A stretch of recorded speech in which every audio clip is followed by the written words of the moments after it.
taken away from this one. They did ban out Zed, of course, and they've taken away a lot of the key champions. Lee Sin away from RNA. RNA's on Vi that time. Didn't go too badly for him, safe to say, but the bans coming in are very similar to what we saw before, exactly the same as game 1 so far. There's the Fizz ban. Exactly, so that's 1 ban against NIP, and I wouldn't be surprised, Jason called a Shen ban as well, which I was going to say either you ban the Shen away from NIP or you first pick it. An alternate, NIP didn't give them the chance, basically.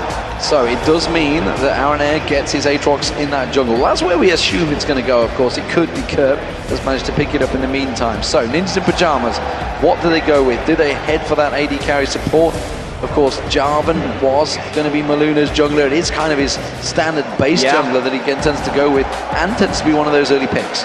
Jarvan wouldn't surprise me. I think another Caitlyn potentially early wouldn't surprise me either.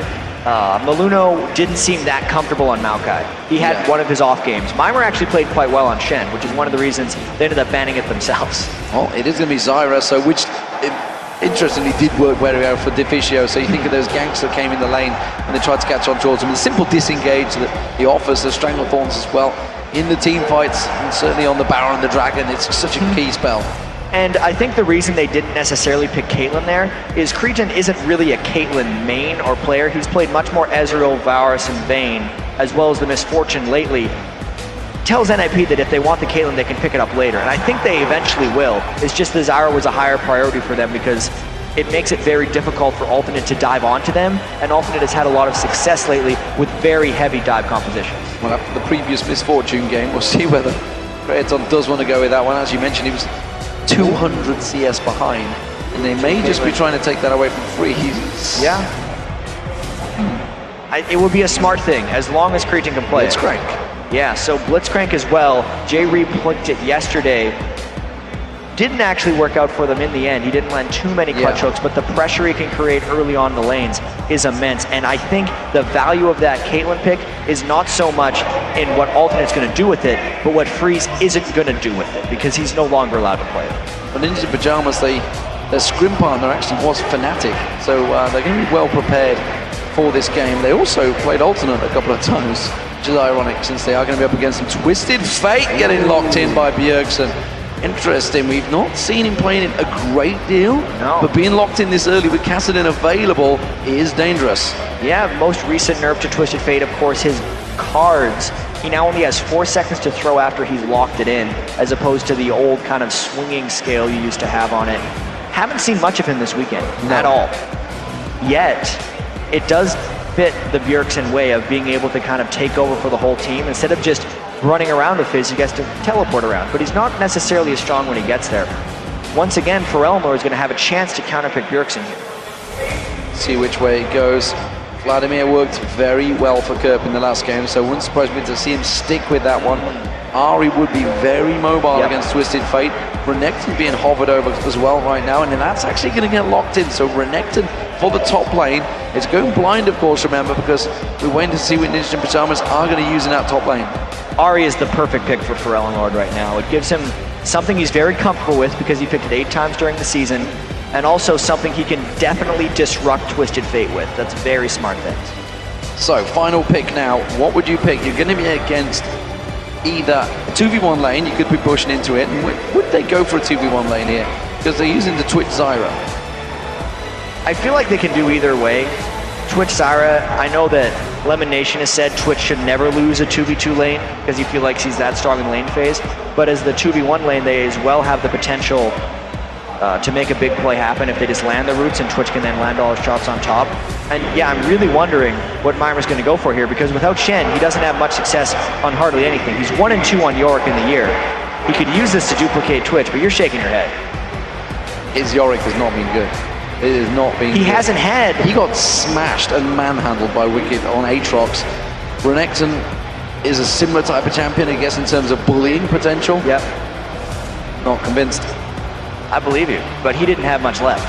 With Shen off the table, he hasn't had success with many other champions to begin with, and he's going up against a Renekton, which might have been his other... Like, Renekton is the staple top laner. Like, when I have to play top lane and play Renekton. The irony is that Meimer actually does have a huge champion pool. Then why doesn't he bring it out in the LCS? I do not know. I do not know. Of course, he could have gone for Ryze, but Ryze in 3.10 has been effective.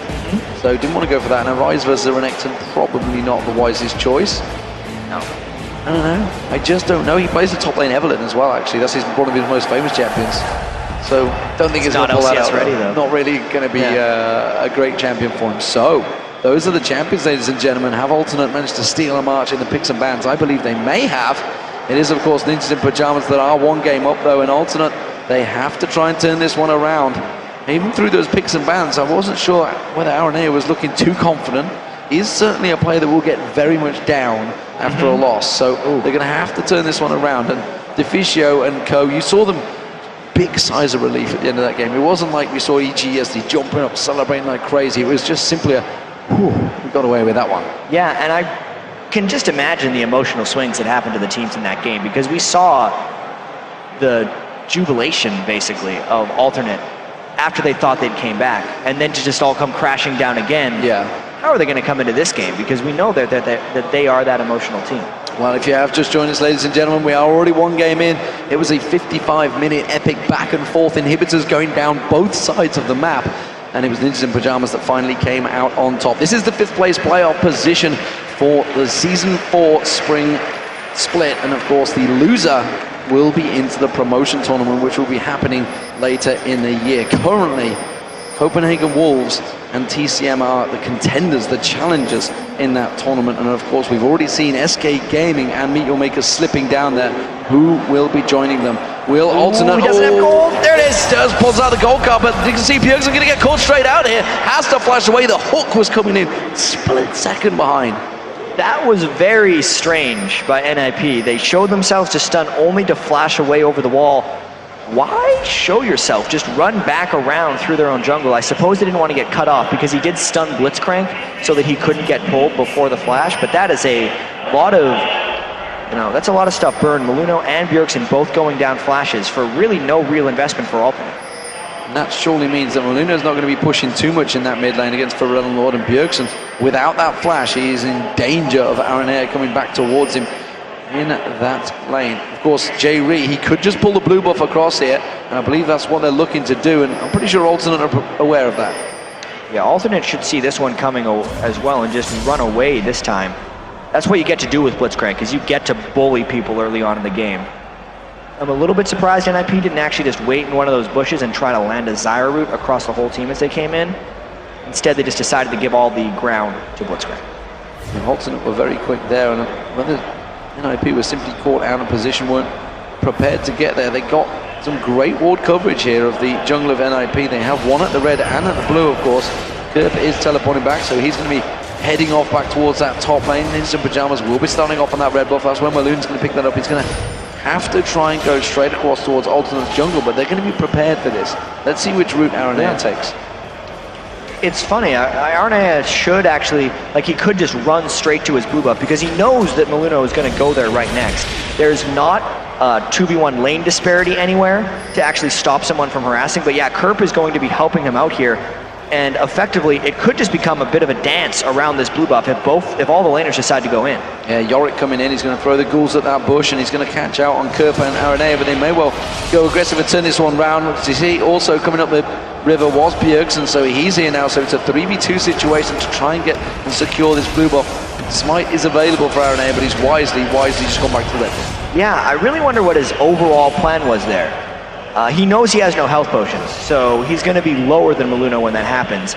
And unless he thought his laners were going to be stronger when they all collapse down, he should have just taken his red buff, because that effectively wastes all of the early advantages that J-Reek took by putting the wards in the red and the blue buff, and just gives the double buff to Maluno. Now, Kirp's in danger of getting ganked. He's going to have to use that flash burnt out as Maluno comes sliding in. He'd have to mash his standard Dragon Strike combo. And again, that's another flash burn, but this time it is one of Alternate's, of course. Remember, Maluno's and Bjergsen's are still down, so whether we'll see Aranea paying a visit there, which he is hanging around in that middle river at the moment. Remember, Bjergsen has no escape here. He is going to go in, he catches on towards it. Bjergsen pulls out the stun card. The charm came out, but he's already very low. And wow, Aranea just chops him down. No assist for Pharrell Lord. But that's still exactly what Alternate needed. Pharrell Lord would have been well served to get that 200 gold worth of assist but it was a good punish nonetheless by RNA. He really needed to get back in the game from that. After losing out essentially in the quick little buff dance, getting the kill pulls him right back. And he had exhaust. He just didn't use it on RNA. I guess he just wasn't expecting that burst. Yeah, he was going to die regardless, I feel like, because when he ended up dying to RNA, Ferelnord would have also just reached range to attack him. And in fact, by not using the exhaust, in a way, he denied Ferelnord 200 gold. Maybe Not intentionally, but he did. We'll see how that works out. We also want to keep our eye on this bottom lane. Freeze, so far, is behind on CS to Creaton. We'll see how that sticks around. Of course, Twitch versus Caitlyn, very different this time around. And Bjergsen once again gets engaged upon. This time the Dark Fight not landed. The stun comes out. He has got that exhaust available, but again, dodges out of the charm, but the ball's come back. And Ferelnord picks himself up a kill this time. Ferelnord's angry this game. He got shut down by Bjergsen in the game before, and this time, with the Twisted Fate pick, it's not like he can take much action in the lane against Ferelnord, specifically when he burned his flash at level 1. It was just more trouble from there. Well, Maluno nearly getting caught out there. RNA are paying yet another visit, proving why this Aatrox was banned away from him. That is a big stack of minions putting pressure on towards that mid lane. Ferelnord, look at him in that seat. How relaxed does he look playing this game? And if Maluno wants to think about getting experience in that lane, he's risking dying, which is why Ferelnord's positioning in nice little react long arm stance is good, because he's in a good place right now in this game. He's in a very good place. Kerp in this top lane against Mima is actually not doing a bad job. They're pretty even on terms of CS, and kind of expect that for now. We'll see how it develops as the game progresses. Freeze just tipping ahead in terms of CS. Of course, that's simply because he's just pushed the lane back, and Creaton going back to buy, gets himself a Vampiric Scepter starter item. So we'll see how this lane goes this time for Creaton and Freeze, because that was a big reason Alternate fell behind in the last game. Freeze's Caitlyn was 101 to 55 up, Caitlyn versus MF. This time, since Creaton is controlling the Caitlyn, it's actually even. Freeze is playing this matchup quite well with Twitch. So we'll keep our eye on RNA. He's got that kill and assist. He's just about to go back and buy. I guess it's going to be a fairly standard item. Actually, just he's gone different. He's gone normally double Dorans on that Aatrox as the jungler, but this time he's got the boots of mobility already. Yeah. So I think the reason he did this is he generally does go boots of mobility, but it's a little later. Because he got that early kill and he knows how hard he's been able to punish Bjergsen, anytime you get a bit of an edge on a jungler, you can always kind of roll the dice and say you're going mobility boots. Since you are stronger than the other jungler already, you can sacrifice some of that fight strength to get around more and just make more ganks happen. And looking at Ninja Pyjamas, they've just had, the 4 of them had Here wards. it comes. They'd realize how much they could get punished by RNA, and Freeze and Difficcio has no flash. If they get anything on him, he's dead. He's going to lay a plan down. He's just going to face check straight in there. He gets slammed on down there. The hook doesn't find his target, but it doesn't matter. There's enough damage coming out towards Difficcio. He's going to go down. It's RNA that picks up the kill. Maluno, though, he's coming around in reaction. I'm not sure they've got the damage on this one. They have a very good slow. J-Ree's going to get caught out. It's actually going to be RNA. RNA gets focused down. That's a shutdown bonus for Maluno. That was a nice attack by Freeze. Even though it was a 3v1 gank, it was a little sloppy for Alternate. They didn't land the slow on him, the hook missed, RNA didn't get the knock up with his Q, and it delayed the kill long enough that Maluno could come down, and Freeze was putting damage on Alternate the entire time, which allowed Maluno in the end to pick up a return kill. I feel if Ferelnord had landed that last strike with the orbs, he could well have flash ignited there, and that would have been Bjergsen going down. Would have escaped it. Now we're going to see the Cataclysm on towards J-Ree. The exhaust goes down, but Freeze is close enough to put the damage down. Mana Shield is about to pop. It's already gone down. J-Ree will pay for it with his life. And Maluno, the pilt over Peacemaker from Creaton. Aatrox is coming back in there. RNA should be able to close him down, but Freeze quickly manages to stealth up and get away. Difficcio, timely back in lane, lays down the plants and they back off. Very aggressive moves there by Maluno, but he's picked up both of those kills. I'm sure NIP would have loved to have it on Freeze. Bjergsen extending this fight even longer. Bjergsen going down there, throws out the wildcard, gets the stun on towards RNA, but missed with the wildcards, and that means that RNA will get away. But look at the dirty farming in the top lane. Kerp is in between the inner and inhibitor turret. Yeah, that's this is Macnoon all over again. It's an interesting spot to find on the map. York not able to push him out of that area. And Maluno, since he spent so much time bottom lane, especially with Bjergsen using his ultimate, there's no reason for him to leave. he's just going to clean up every minion and keep Yorick completely in his turret. Bjergsen coming in towards the mid lane, trying to catch on towards Forellenlord. Maluno was pushing out, but instead does not find him. Where's Kerp going to go? He's going to go straight head to head with Maluno. He's got Yorick coming down. Mimer's going to join this fight, and now Maluno's in trouble. Instead, he backs away, and Kerp is not going to go aggressive. It's a good thing Jarvan came up for the red buff there, but Kerp is just going to try to be as annoying as possible here. He's taking on 2 people right now, forcing the smite, and he's just going for some kills. He just pops the Dominus and goes full-on aggression there, knowing that Mimer can do nothing against him here. He just continues the damage. Mimer's in trouble here. He's trying to get back to the turret. I'm not sure whether he's going to make it. Kerp's still putting the damage down. He can get another slice and dice in towards him. Tries to get the slowdown. Can he turn this one around? No, he can't. Kerp picks up a great kill. I don't know what Mimer was doing over there. They cannot deal with this Renekton right now for Kerp. He basically 1v2'd. Little bit of trouble. Called it. I didn't say that you were wrong with that Yorick pick. No, absolutely. I have no faith in Mimer's Yorick pick, I'm afraid, in the LCS. He may well be able to pull it off in solo queue, but here in the LCS, players know how to deal with it. Sunfire Cape almost ready for Kerp as well. Now we are seeing that, Bjergsen's going to get charmed up, and Forellenlord dives in there. Spirit Rush gets used. He gets away so low, but Forellenlord with the Ignite does get the kill on Bjergsen. And it seemed like a very timely exhaust when Bjergsen put it on Forellenlord, but it wasn't quite enough because the Ignite was able to tick through it. That just is a very difficult lane for Bjergsen, and he's not going to be able to get much help just because Mimer is done for in that top lane, and Maluno has been putting a lot of time into Freeze. So Aranea backs off. He's been successful with his game so far, but he goes back and by. Sunfire Cape almost ready for Kerp as well. He's back in that lane against Mimer. And Mimer, I don't understand why he's coming out of the lane now. He's already proven he's just been taken down on the turret. He's still trying to put some pressure down. He has just gone back and got himself that tier. But really, it's simply armor stacking right now for him. Yeah, he's just surviving and trying to farm as much as possible. And since his lane is pushed up in the top lane, that's why he was pushing out. Kerp wasn't going to fight him on top of all those minions. He's basically trying to avoid what happened to him a couple minutes ago, where if he keeps the lane up, then Kerp can't get past him to do that in-between turret farming that ended up creating all the disaster. Forellenlord, Spirit Rush once again used on towards Bjergsen, throws out the balls, hasn't used the charm yet actually. Spirit Rush once again, there's the charm, perfectly timed as the yellow card was pulled. Oh dear, that Ahri's going to be getting out of hand at some point. At least Bjergsen's stopping him from roaming, in a sense, going to the bottom lanes because he's just dying in mid lane over and over again. Forellenlord is going to be a problem. Yeah, 0-4 on Bjergsen.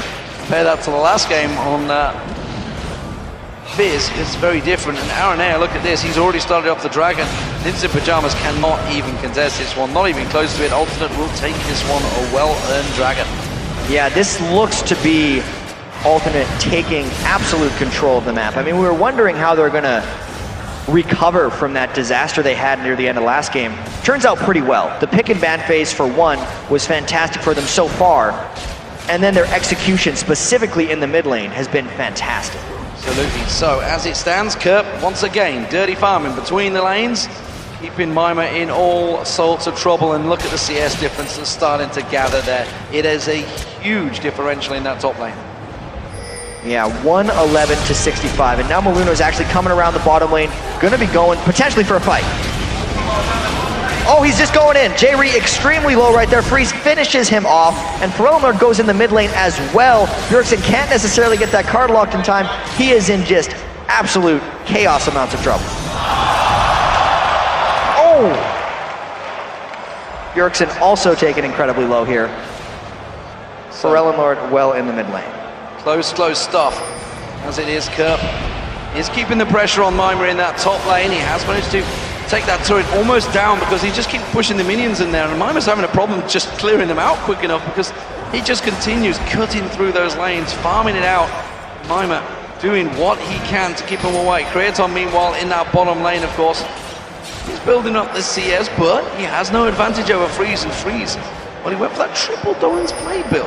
Yeah, Freeze is definitely going for a little bit of early game pressure right here. You can see triple Dorans plus the Bilgewater Cutlass have already been taken down here. He's going to be going for that Blade of the Ruined King, and he really just needs enough power to take on Creaton 1v1 because everything else is going wrong. This is going to be a 2v2, and it's going to be Curb diving down towards Pyjamas. Aranea comes in, gets that Dark Void down. Pyjamas going so low. He does manage to get the ultimate off there, Mimer, but Aranea is going to walk away from this one. Curb at the moment locked up, taken down. He tries to turn on towards Deficio. That dominance still ticking. He's doing a lot of damage, but he will finally get taken down by Pyjamas. And thank goodness they were able to take him down at this point. He was dominating that lane so incredibly hard. All of NIP just decided to just pile up to that top lane and take him down, and he didn't actually have a huge shutdown bonus, so the gold recovered by NIP isn't that great, but it should shut him down a little bit and at least give Mimer a slight amount of time to recover for this one. Across the other parts of the board here, you can see the rest of Ultimate still pushing up because they're not wanting to let that kill go to waste. Pharrell and Lord still dominating, Herb still dominating. Creaton's really the only person in lane so far that hasn't completely taken over, as Freeze has held on pretty well. And Jerry lays in weight down that bottom lane. You can see that Freeze was looking at coming down there. He doesn't want to walk into that hook. There's pings on towards him. A lot of pings in that bottom lane actually. They are covering out the blue buff. You do see J-Reed coming up here, and he's not going to try and go up, not going to contest. Pharrell Lord was close enough, but not just in time. I'm actually surprised that they're still even giving Bjergsen blue buff with how much he's dying to Pharrell Lord at these points. Like, Pharrell Lord seems to be able to kill him at will, and almost giving it to Maluno would allow him to help out maybe a little bit more. They're running a real risk here of just actually getting that blue buff for Pharrell Lord. So Creaton almost got that Bloodthirster completed. Meanwhile, we do see Freeze going towards that build. What a curl is the hook coming out from J-Reed. Forces the flash away from Deficio there. That's not going to be available. We're closing in on 16 minutes so far, Jack. That one dragon picked up another charm on towards Bjergsen. Bjergsen this time still continued to be aggressive. Will land the stun. Spirit Rush comes out from Pharrell Lord. He goes aggressive. He goes on towards Bjergsen. Spirit Rush is away, and he's gone. He is out of there, but no. The flash from Maluno gives him the 500 gold shutdown bonus. Huge amounts of gold to Maluno, but it doesn't go to Bjergsen yet again.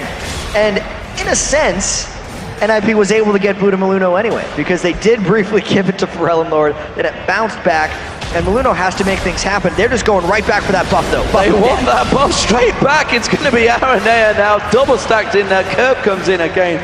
Curb is an absolute terror. 60 CS advantage now built over Mimer. And even though RNA has been the beneficiary of a couple of those kills over in the top lane, so much of that power is created by Curb. Let's see if RNA is able to hold on to that blue buff for longer than a few seconds. Yeah, I mean, the advantage he's gained is the fact that he's not needed at the top lane now. Curb is just dominating it, so RNA is just like, well, in that case, I'll just babysit the middle and bottom lane. But then he thinks, well, I'm not even needed in the middle lane because Bjergsen is getting dumped on from a great height by Pharrell Lord. Yeah, this is one of those tough times in the jungle where both lanes are like, gank please, I need help. And you're like, you're just gonna die if I come to gank your lane, man. And then exactly the same thing happened when he went to gank mid because Bjergsen died again. Words of a true jungler there, I believe. I'm sure you maybe heard a few of those times with your wonderful AD carry you had in Dignitas. Oh, the hook actually not going to land. Deficio there taken still very low. The charm comes out for Unlord, but Aranea is the one that's going to drop it. He's got his passive available. The Bloodwell comes out there. Deficio does get taken down, does fire off his passive, but not in time. And now they're going to keep going on towards this one. Aranea, he's going to try and get away. The exhaust will be enough to buy the time. The power fist from J-Reed. Bjergsen's going to give chase. Bjergsen gets on towards Aranea. Now it's going to be a J-Reed trying to run away. Cataclysm comes out. He uses that mana shield. Is it going to be enough? Pulls in Mimer in towards the turret. Curb doing damage now. Curb could go for all of these here right now. Slice and dice across. Maluno's trying to get away from this one. Freeze is trying to guide him out. Curb will go down eventually. And what a fight. It was a 3-for-2. Eventually, NIP came out on top. And Bjergsen got another one with the teleport yeah. At the end of that. This was a fight NIP took because Creaton wasn't even there. That's exactly what they need to at least start pulling themselves back in this game, catching them essentially in a long, chaotic fight. And by the way, the blue buff has been traded around all the way back to Bjergsen. How long is he going to have it? That's about the 5th time it's traded. It is bouncing around the map. And well, while all that was happening, Freeze, Creaton in that bottom lane actually continued the farming. So he now has built himself a bit of a CS advantage over Freeze, but Freeze, he was picking up kills in the mid lane, so it doesn't matter because, well, his advantage is gained. But it was an objective taken down, and now Alternate are 4-1 up in turrets. They have done a great job because it was the inner turret he took out. Yeah, getting that inner turret keeps the gold lead large for the most part. It's 6 1,000 still, and after a great turnaround fight by NIP, you would have expected it to close a little bit more. It definitely shows they need to have more great fights if they want to come back. And Alternate, their wins, their best wins, their greatest matches came from chaotic play like this. This is how it works out for them, and it's how they seem to have just developed that solo queue mentality that obviously the team was effectively created from. It was created from the highest elo players in the Europe, which was Kerp and for Renelord. They were the original bases. I think it was, what, 3,000 elo, 2,950 for Kerp and 2,900 for Creaton, way back when elo mattered. But right now, of course, it doesn't. But the league system. The league system, of course. But what counted back then was the elo. And of course, when we saw them in Warsaw, the original qualifiers, we looked at them and it's like, that's a team of individuals. They came back in the summer qualifiers and suddenly it was a full-on team. They managed to get in, they created some great opportunities, and of course they topped the league for 6 weeks. Let's not forget that, because that's very important. Yeah. They came up against the very best Europe had to offer and they topped that league for 6 weeks. So it's no surprise that they can turn this game around. They have a big gold advantage, they have a big tower advantage, they have the kill advantage. Can they turn it into a win? It is a best of 3, they have to take another 2 games. And they have a big enough lead to be able to take this one right now. We've seen them in this position before, in a sense. Neither of these teams have been able to close games when they have an advantage, which is how they've ended up in this promotion game. These teams haven't even been able to hold it for Alternate when they had an advantage in the league overall, as you said, top of the league for 6 weeks, and then are kind of losing it. So they are inconsistent in a larger scale, as well as individually in the games. And now with Freeze pushing the bot lane, they're almost dared into diving or just giving up some of that global gold back. Kerp is now nearly 100 CS ahead of Mima. He's nearly hit 200 before Mima hits 100.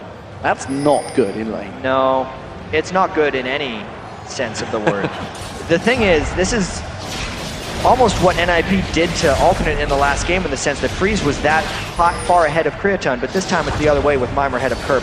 NIP might be looking for a fight here. They're really posturing, trying to defend this turret, but once again, this is a dangerous turret to hold. There's a couple divers are looking for trouble. It's going to be the hook. It's Maluna gets pulled in there. They dive straight on top of him. Are they going to have enough damage? He slides away. Kerp goes aggressive, and he does manage to take him down. Pulls back in there. Tower dropped as well. So NIP, if they chase on this one, they have no tower support, and you can see the stun card not going to come in there. Franlo gets the charm up towards Bjergsen. He fires out that Deathfire Grasp. Meanwhile, at the back, they went a little too deep.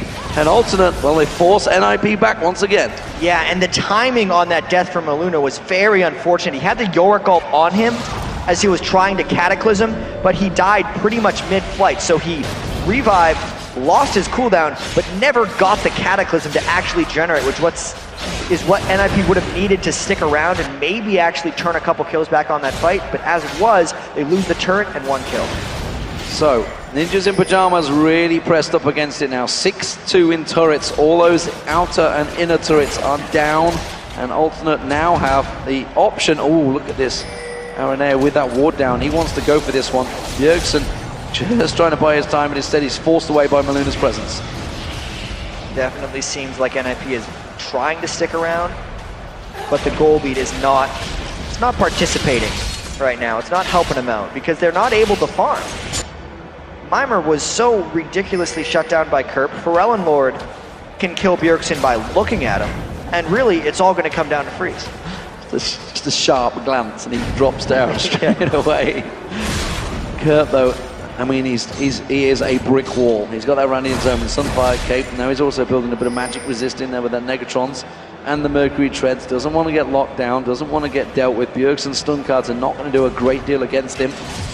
So I really don't know who's actually going to be able to kill him. They're going to have to completely focus him or just simply ignore him, in which case the rest of the team will be the focus. Brennelow did so much damage. The hook on towards Maluna. That's not what they needed. And now Bjergsen throws out that stun card and Kerp, just as I mentioned. But as I said, he's so tanky. Maluna's shadow being used there effectively. That's going to get dropped as well. So the ultimate BU news from Mima, that omen of death is just not going to help them out. Too many slows landing on him there, which allowed the hook to come down.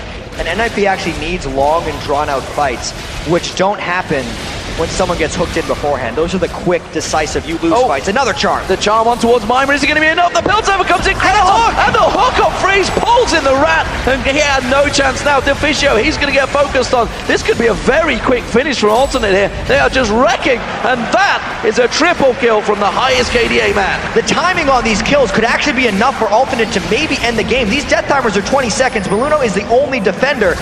We're showing the replay, but they might actually think about going for some Nexus turrets as they get the hook that started this fight. Yeah, they managed to get in. Of course, that was the damage they did. They are on the Nexus turrets. That's what we want to focus on, because Alternate could well push on straight through here. Ninjas in Pyjamas, I don't think they're going to be able to do anything about it. Maluno's the last man standing, and Alternate in 24 minutes are going to take down the Ninjas in Pyjamas. What a crazy, crazy turnaround game. That is